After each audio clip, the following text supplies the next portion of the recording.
Here's one of the most legendary one-on-one battles in ancient history that's so epic it might as well be straight out of a movie.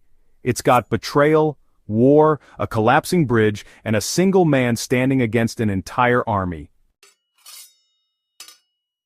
Let's talk about Horatius Cocles versus Lars Porsena's champion, an ancient Roman duel that literally saved a city. It's 508 BC in Italy. Rome is just a baby republic, barely independent, still finding its feet after overthrowing its last king, Tarquin the Proud. But Tarquin isn't going down quietly. He runs off and convinces a neighboring Etruscan king, Lars Porsena, to march on Rome and restore him to the throne. Porsena agrees. And soon, the rumble of war drums echoes through the valleys as tens of thousands of Etruscan soldiers head straight for Rome. It's panic in the city. This isn't just a raid, this is a full-on siege, and the only thing standing between the enemy and the heart of the city is one narrow bridge across the Tiber River. Enter Horatius Cocles, a Roman officer with one eye, a face full of scars, and a heart made of steel. He sees the enemy charging and knows if they cross that bridge, it's over. Game, set, conquered. But Horatius doesn't run. He does the unthinkable. We hold the bridge, we hold the Republic. As the full force of the Etruscan army charges, one lone champion steps out, an absolute beast of a man. Porsena's personal gladiator, a mountain in human form. Armed with a massive curved blade and a shield adorned with silver wolves, this dude is not here to negotiate.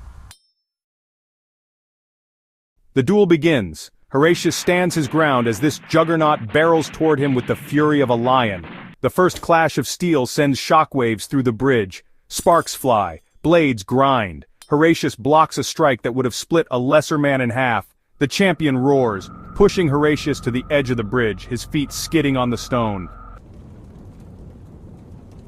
But Horatius doesn't flinch. He counters with a brutal uppercut slash that slices across the Etruscan's thigh. Blood hits the ground. The crowd watching from both sides gasps, but the fight is just heating up. They circle, strike, parry, again and again. Horatius takes a nasty gash across the ribs, blood staining his tunic, but he fights like a demon, each strike more furious, each block more desperate. Then it happens. Horatius fakes a stumble. The Etruscan lunges, too fast, too confident. Horatius spins, ducks under the massive blade, and drives his sword straight into the champion's gut. The man groans, falters, and falls.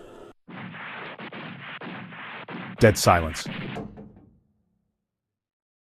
But the army isn't done. Thousands more soldiers begin storming the bridge. The two other Roman defenders, wounded but determined, keep swinging, holding the line just long enough. Behind them, Roman engineers work frantically to destroy the bridge. Fall back! The others run, but not him.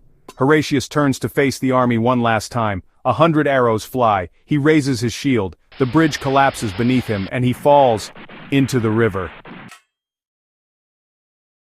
The Etruscans rush to the edge, expecting to see a corpse. But Horatius swims, shield still on his back, wounded and bleeding, across the wild river and pulls himself onto the Roman shore. The city loses its mind, the people cheer, the Senate declares him a hero, and the Republic survives because one man chose to stand his ground. No backup, no retreat, just him and the fate of Rome. And